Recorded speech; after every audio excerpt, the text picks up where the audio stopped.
I am Delaney Rhodes, 32 years old woman.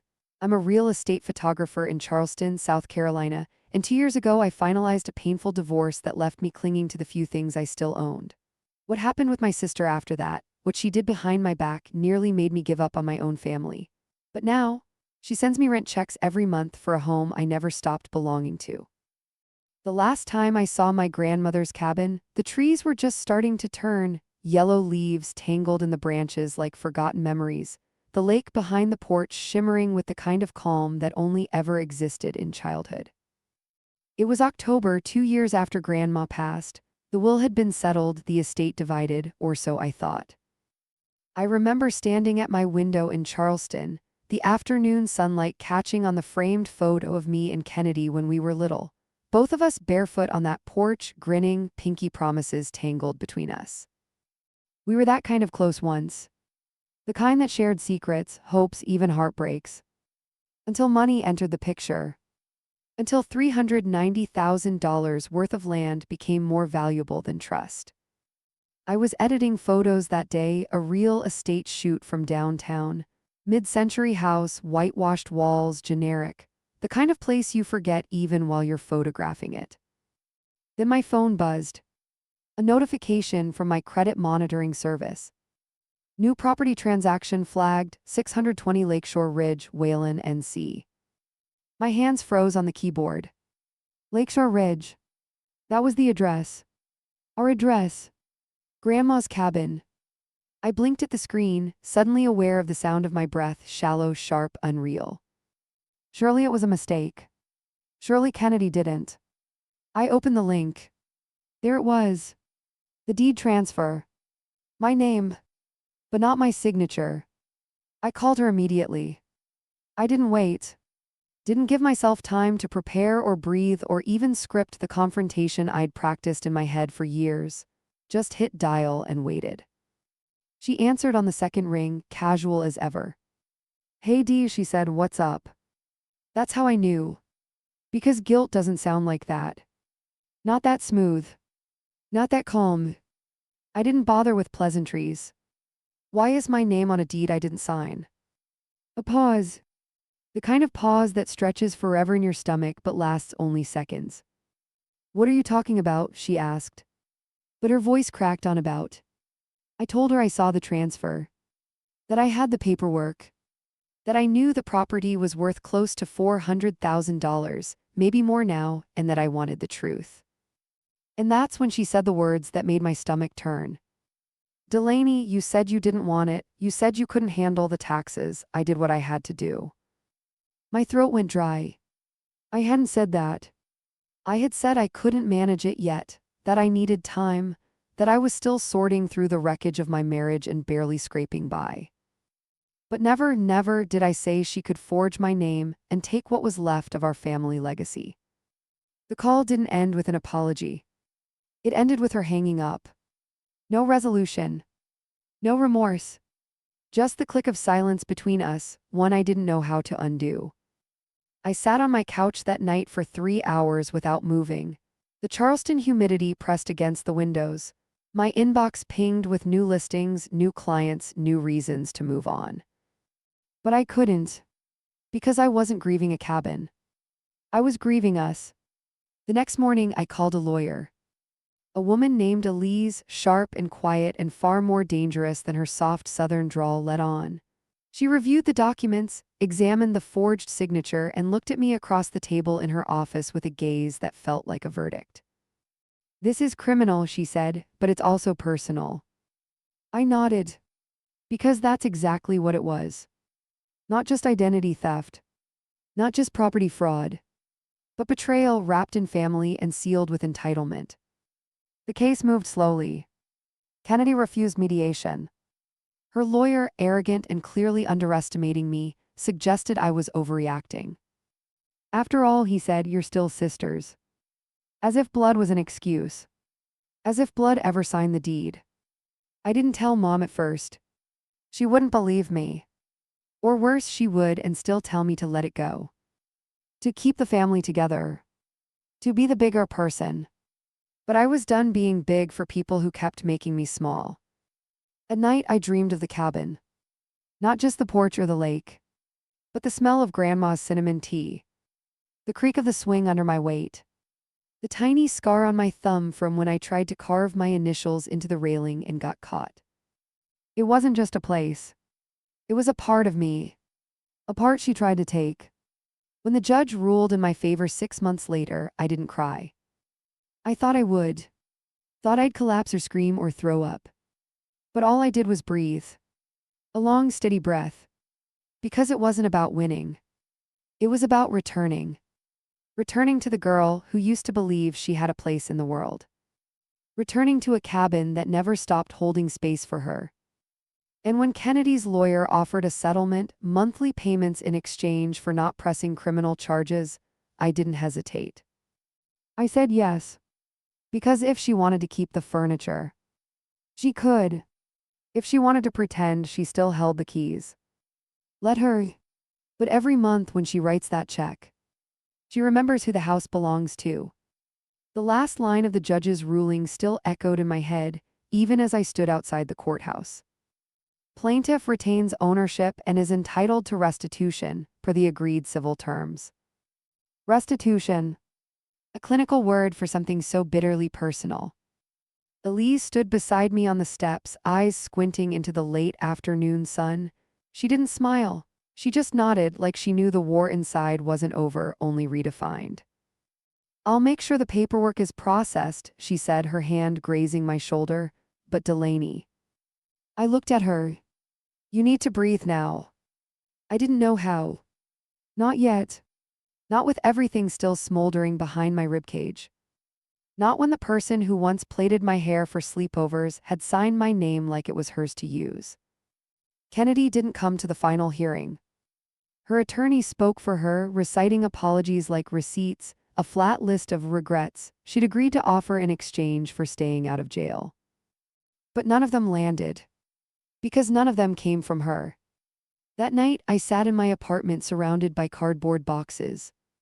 Not from a move from life piling up, my old wedding albums, a dusty espresso machine from when I thought I liked bitterness, my grandmother's journals. And tucked between the pages of one, a photograph I'd forgotten. It was Kennedy and me, 8 years old, sitting on the cabin's dock, feet in the water, holding 2 silver keys up to the camera like they were treasure. Grandma had made duplicates for both of us, called them heart keys. She said we'd always have a way back to each other. I stared at the picture so long the room began to dissolve. And when the tears came, they didn't come loud. They came like waves, steady, certain. A different kind of restitution. A week later, I drove back to the cabin. First time since the trial ended. It hadn't changed much. Still perched by the lake like it had been waiting not just for me, but for the truth to catch up. The porch swing creaked when I stepped on the boards. The key fit the lock like it never left. And when the door opened, it smelled like childhood and rain and something else I hadn't dared hope for. Belonging. Inside, it was cleaner than I expected. Someone, probably her, had staged it. The curtains were new, the furniture was familiar, rearranged. My grandmother's antique bread box sat in the same corner. But it didn't feel like hers anymore. It felt like a theater set. A version of history curated to look generous. I walked slowly, touching the walls, the table, the frame where our family picture used to be, now replaced with a modern print of wildflowers. I opened drawers. Every plate was in place. Every fork lined up. But it was missing soul. Like it had been vacuumed of all the stories it once held. In the loft, I found my old mug.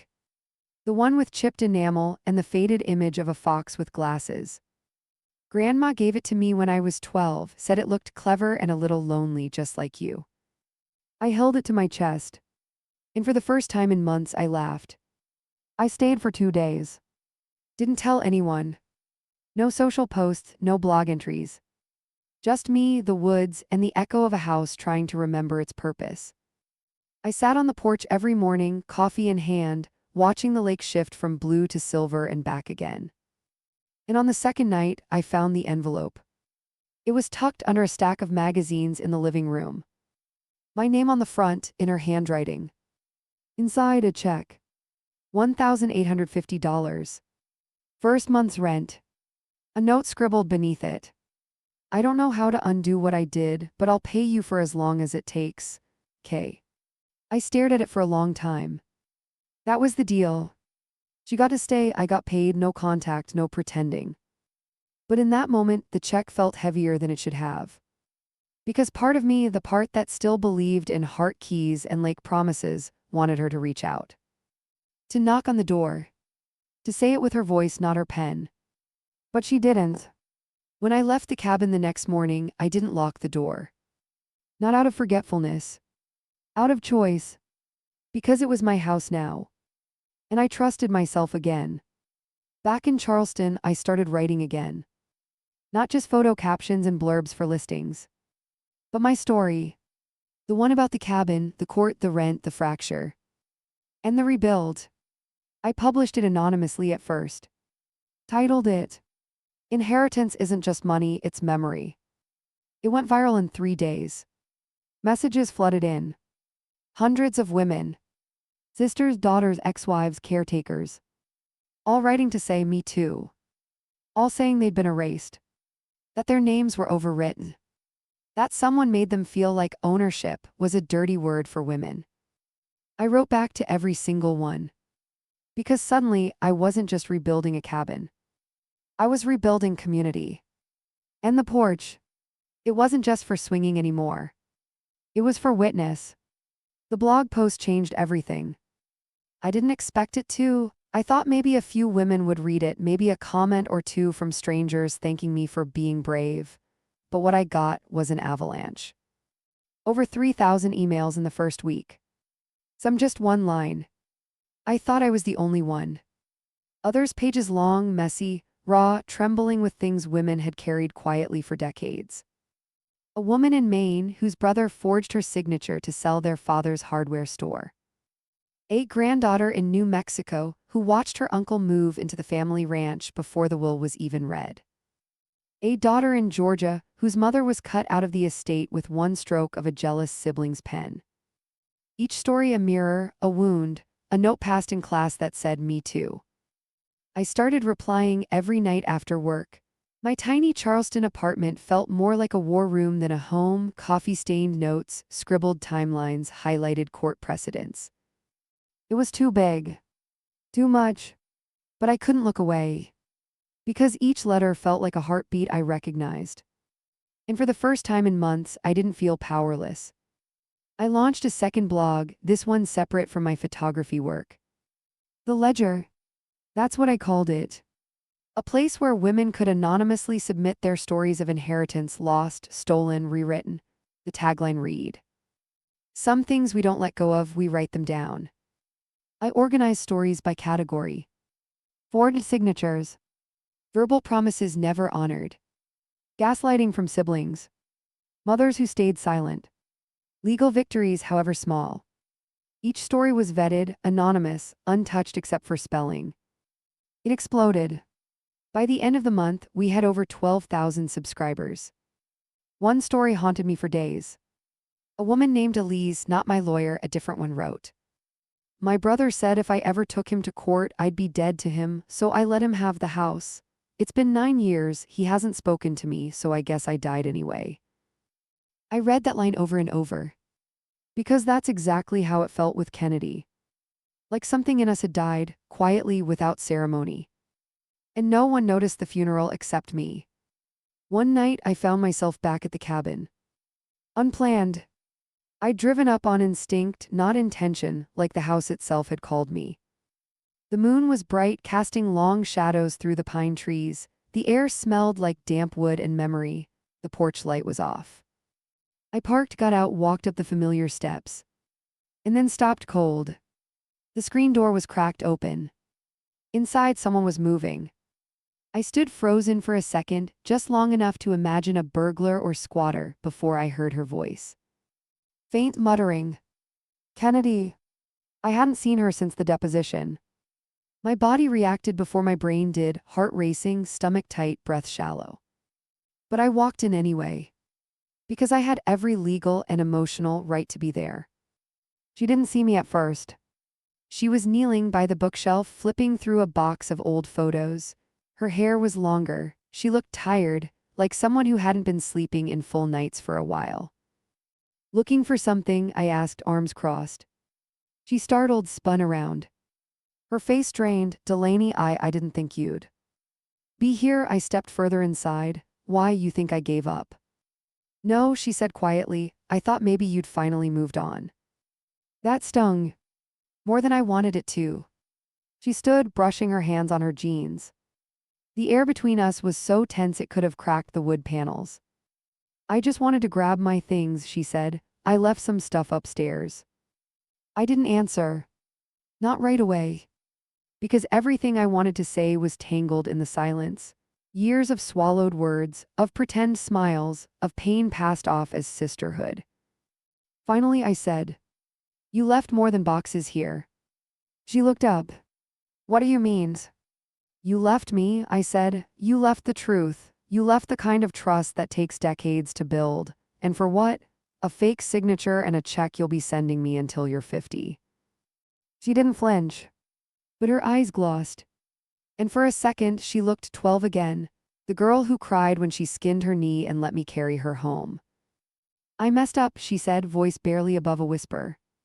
"No," I replied, "you broke something." She nodded. And then, to my surprise, she didn't defend herself. Didn't justify. Didn't lie.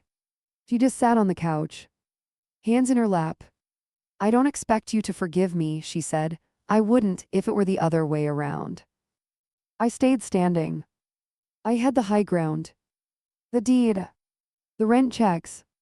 The blog. But I didn't feel victorious. Just tired. "I'm staying here tonight," I told her. She nodded. I figured. "I want my space." "Okay." We didn't hug. Didn't promise to call. But as she walked past me on her way out the door, she paused. And for a moment, she placed the photo she'd been holding, the one of us with our heart keys, onto the kitchen table. Then left. I stared at that picture for a long time. And for the first time in months, I didn't cry. I just whispered, "This porch belongs to me now." Not because I won, but because I stayed. Because I endured the silence, confronted the theft, chose to rebuild. And because every rent check she sends me isn't just restitution, it's recognition. The next morning, I woke up to birdsong and dew on the windows. For a second, I forgot the conversation from the night before. Forgot the rent checks, the forged signature, the courtroom tension that still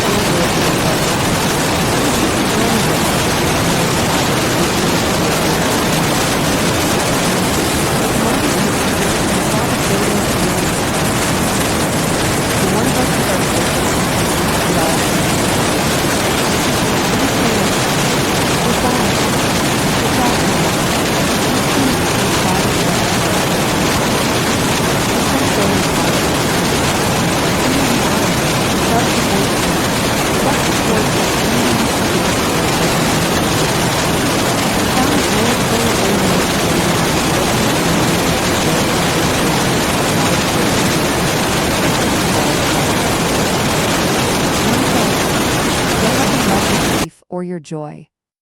I stood there holding that note, my hands trembling just slightly, because grief was exactly what I had ignored. I'd buried it under legal filings, blogs, and bitterness. But I hadn't felt it. Not fully. Until now. I sat on the swing with a mug of coffee, the afternoon light turning gold around me. The porch creaked, the wind moved the pine trees in rhythm. Somewhere deep in the forest, a hawk cried. And for once, I didn't feel angry. I felt empty. But it was the kind of empty that comes before healing, the kind that makes room. My phone buzzed.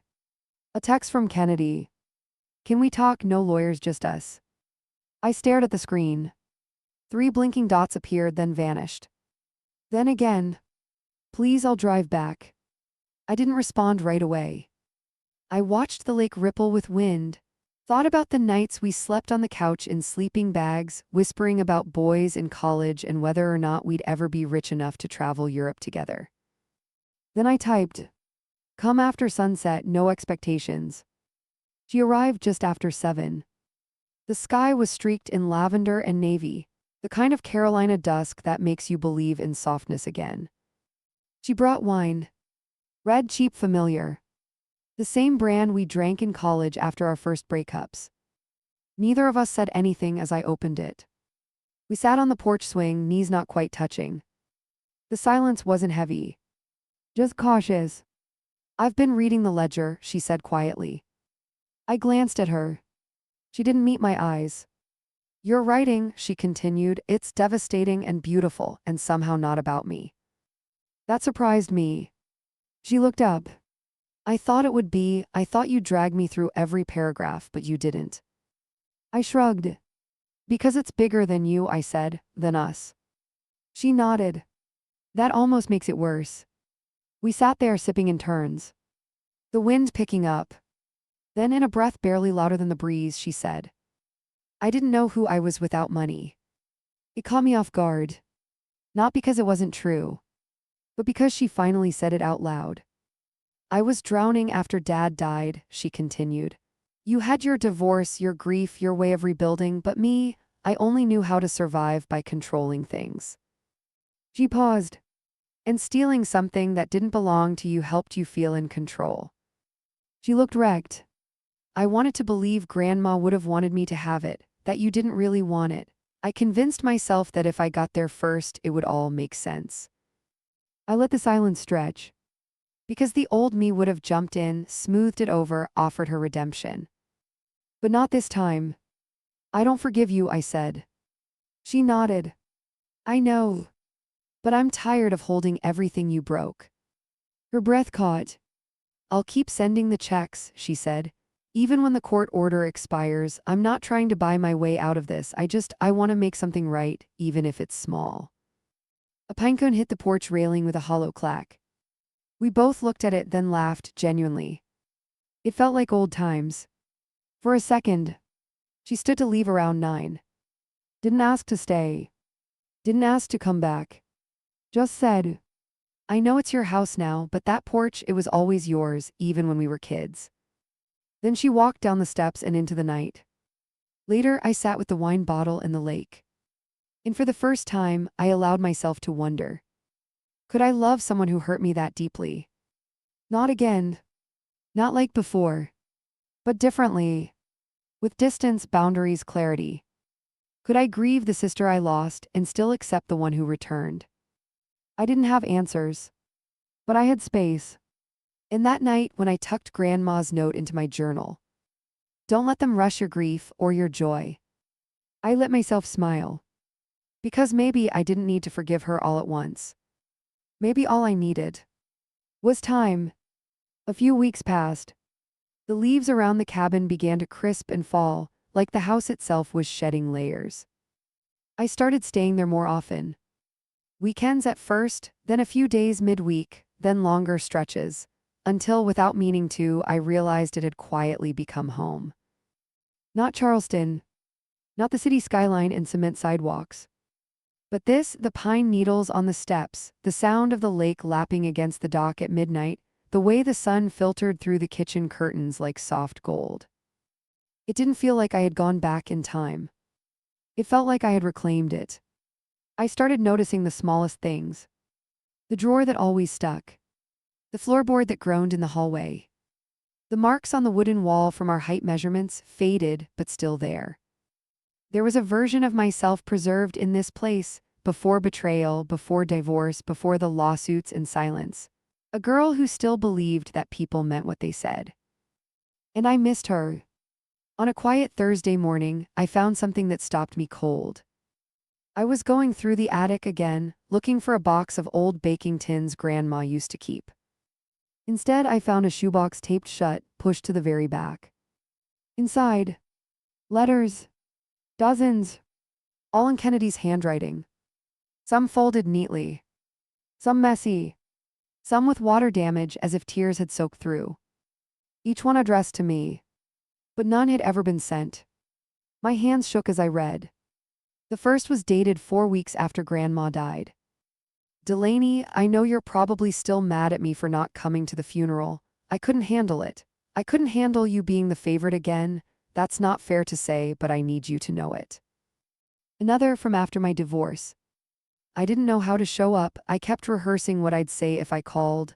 And then another day passed, then a week.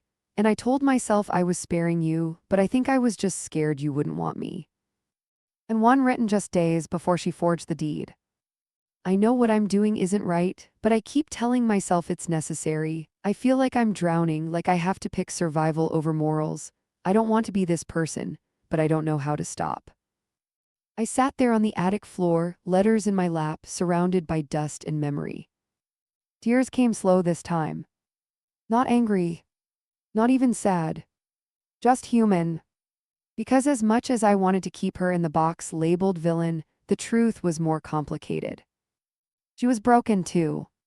Not evil. Just scared. Just small in the face of everything we never talked about. And suddenly that felt familiar.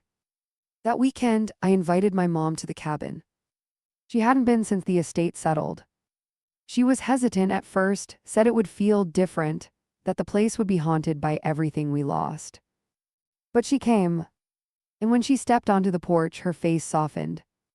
"This swing," she whispered, "you used to read here every summer." I smiled. "I still do." We drank sweet tea in the kitchen. I told her about the letters. About Kennedy showing up. About everything that had happened since the court date. She didn't interrupt. Didn't rush to fix it. Just listened, her hands wrapped around her glass like it was the only thing tethering her to the moment. Then quietly she said, "You girls always loved harder than you fought. I used to think that was a blessing, but maybe it was a burden too." I nodded. Because love without truth. It's just silence in a pretty dress. Before she left, Mom stood in the doorway and looked around. "I think Grandma would have been proud of you," she said. Then after a pause, "And I think she would have made Kennedy do the dishes every time she lied." We both laughed hard, the kind that comes from the belly. It felt good. It felt earned. That night I returned to the porch. Letters still in the attic. Lawsuit settled. Blog growing. Rent checks arriving on time. But something had shifted. I wasn't just rebuilding the house. I was rebuilding myself. Not for Kennedy. Not for the world. But for the girl who once held a silver key and believed it meant forever. Maybe it still could. Just not in the way we thought. Fall deepened. The trees surrounding the cabin blazed into shades of amber and copper, and the air turned crisp enough that I started lighting the fireplace every night. The crackle of wood. The low hum of wind against the windows. The way the lake turned mirror-like in the morning mist. It all made me feel like I'd stepped out of time. The blog kept growing. I started getting messages from journalists, podcasts, women's rights nonprofits. A publishing agent even emailed me asking if I'd considered a memoir. I hadn't. Not really. I was still living the story. How could I write the ending? But something in her message stuck with me. She said, "Your voice reminds women they're not crazy for remembering." That line echoed through me like a bell. Because that's what I'd needed all along, someone to validate that I wasn't overreacting, exaggerating, being dramatic. Just remembering what actually happened. On a whim, I decided to hold a small women's retreat at the cabin. Just 6 women. 3 nights. No Instagram, no curated branding, just stories, firelight, and healing. I posted about it anonymously on the Ledger. It sold out in 6 hours. The women arrived on a Friday. They were all different: a nurse from Oregon, a small business owner from Atlanta, a college professor from Vermont. But the moment we circled around the fire pit, I saw it. The pain in their posture. The weight they carried in silence. The way they flinched when someone asked, "What do you do?" before shifting the conversation away from themselves. I recognized all of it. Because I had been all of it. That night we sat around the fire, each with a blanket and a mug of tea. No one spoke for almost 10 minutes. Just the flames, the wind, the soft rustling of pine. Then one of them, Maria, the professor, finally broke the silence. "My brother says I'm obsessed with the past, that I should have let it go already. But it wasn't his name they used. it wasn't his trust they broke, so I ask myself if healing looks like forgetting, what's the cost? No one answered. We just sat with it. Because sometimes the bravest thing you can do is let the question hang. The next day, we did writing prompts on the porch. We walked through the woods barefoot. We ate bread fresh from the oven. We cried without apology. And at night, we burned slips of paper with the names of the people who had rewritten our stories without permission. I burned mine last. I wrote Kennedy's version of me. And as it curled in the fire, I didn't feel angry. I felt free. That Sunday, after everyone left, I walked into the cabin and sat by the fire alone. I thought about how far I'd come. Not just from the courtroom, but from the woman who once begged for acknowledgement from someone who used her name like a pawn. I didn't need that anymore. Not like I used to. And that's when I heard the knock. Soft, hesitant. I opened the door. Kennedy stood there, hands tucked into her sleeves, looking unsure if she belonged.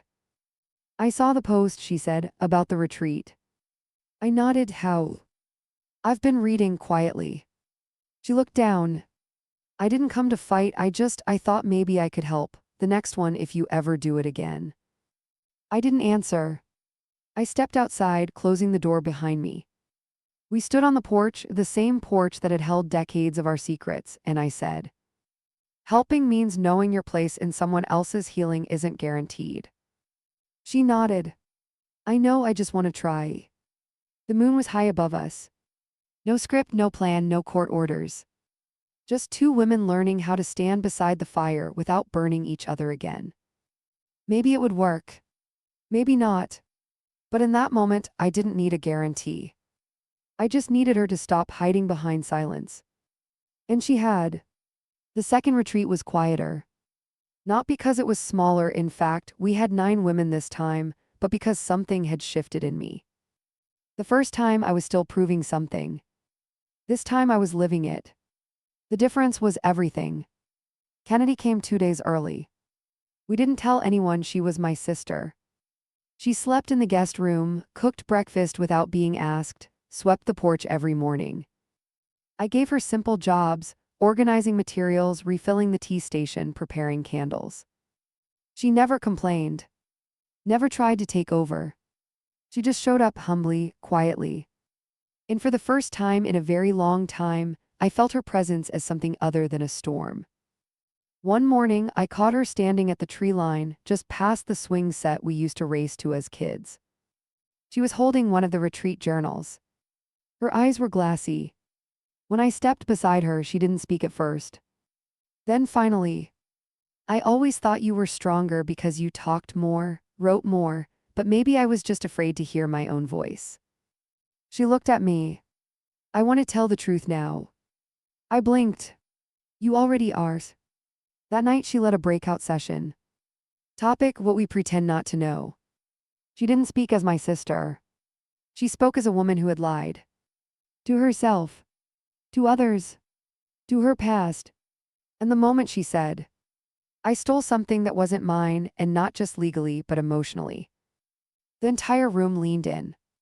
Because they knew that flavor of pain. That betrayal not just of paper but of memory. After the retreat, I received an email from one of the attendees. It said, the woman who spoke about forgery, her words made me call my sister for the first time in 5 years.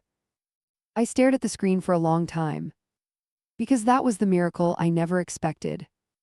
Not forgiveness. Not reunion. But echo. A few days later, Kennedy and I sat in the attic together. The same one where I'd found her letters. She held one now, the last one she wrote before the trial. She hadn't opened it since. I think you should read it, she said, voice soft. But I shook my head. I already did. Instead, I handed her something new. A journal with a clean white cover. I thought maybe you could write one for yourself this time, I said. Not for me, not for the court, just for you. She took it. Her hands trembled. Then she nodded. That evening, we sat on the dock and watched the lake turn silver with dusk. There were no apologies. No big declarations. Just the water. The wind. and the quiet understanding that healing doesn't always come loud. Sometimes it just arrives, without needing to be named. Winter arrived slow, like a hush over the lake. The trees stood bare, their shadows long and solemn against the snow-dusted grass. Inside the cabin, everything was softer, the light, the silence, the way my footsteps echoed on the old wood floors. It was a different kind of stillness. Not emptiness. Peace. Kennedy was back in Charleston by then. We had agreed, without really saying it, to give each other space. Not out of tension, but respect.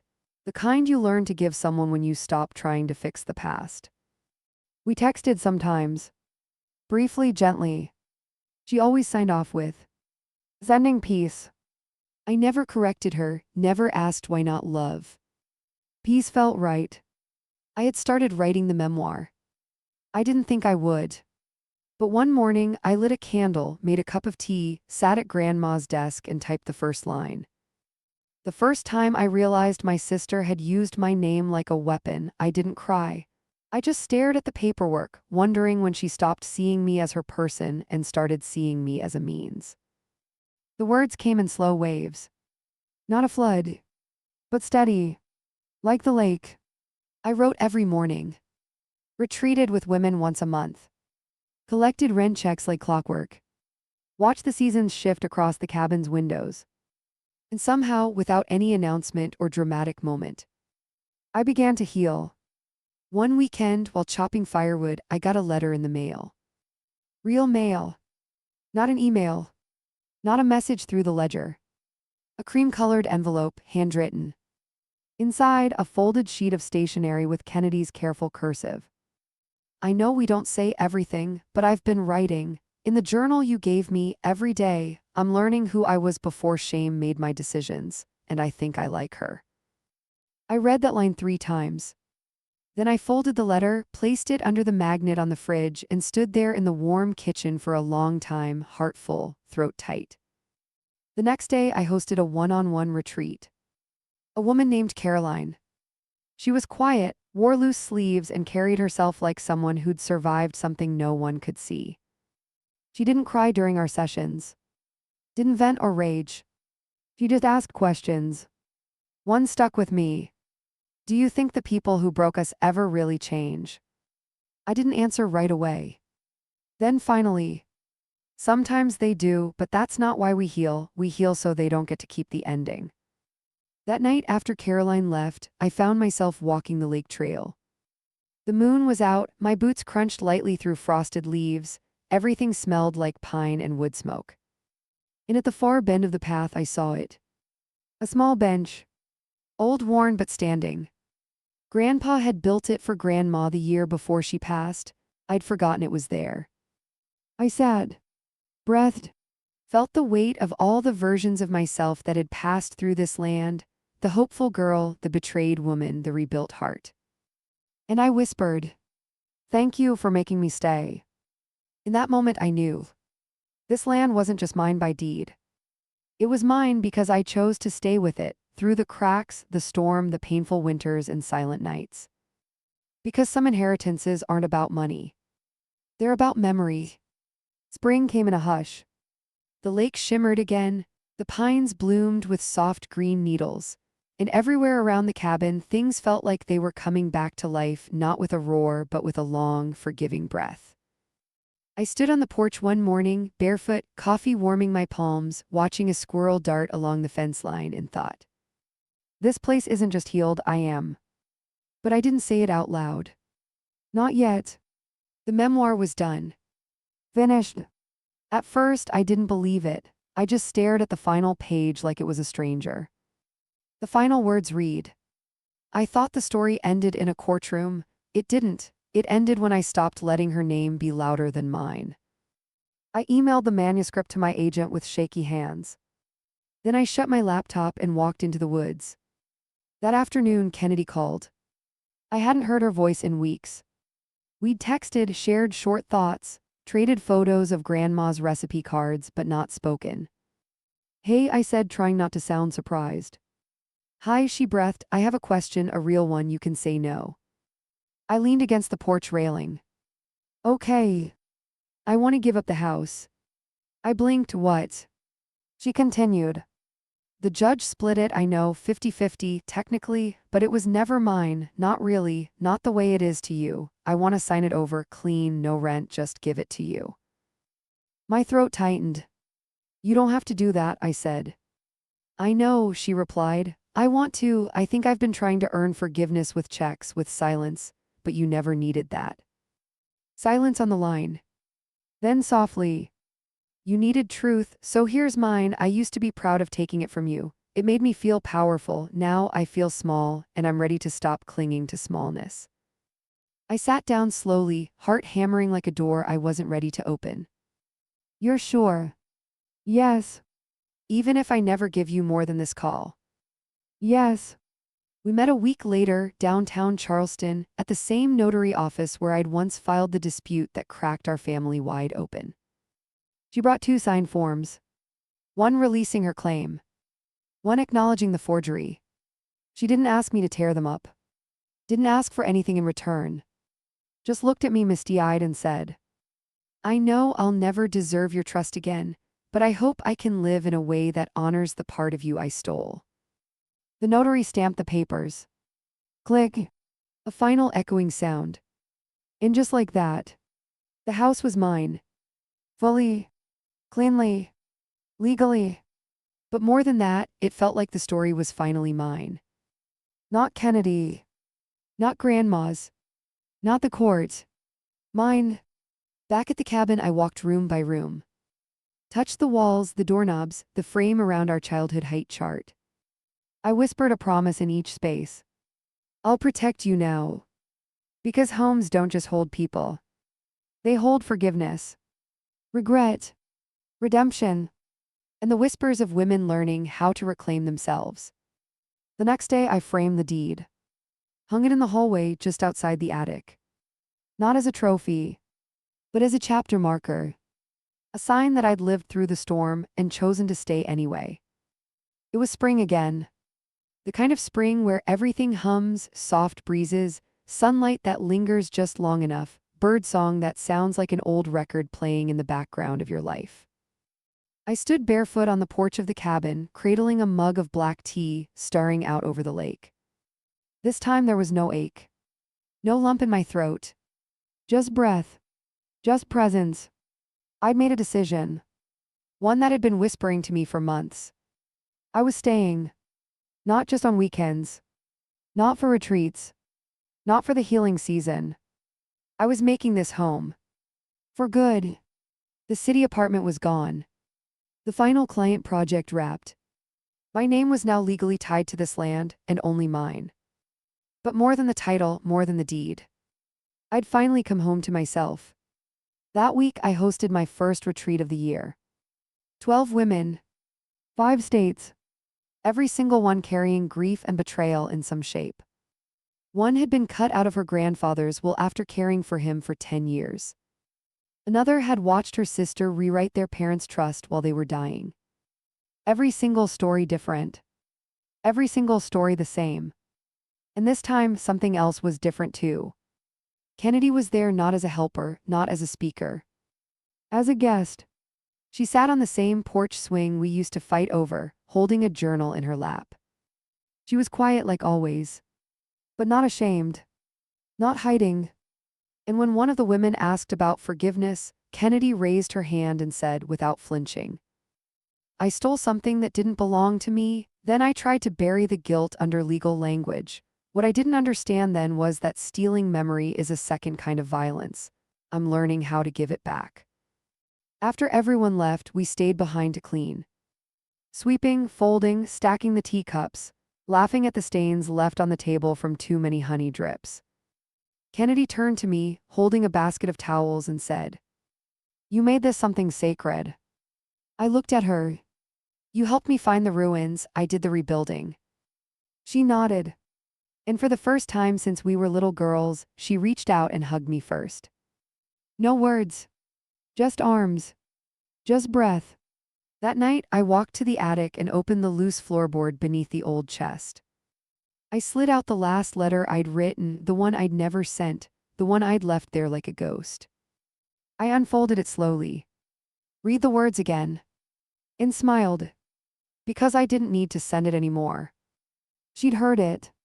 Felt it. Lived it. And so had I. Before bed, I went outside one last time. Stood on the edge of the dock, moonlight silvering the lake like a mirror, and whispered to the sky. We survived and we stayed.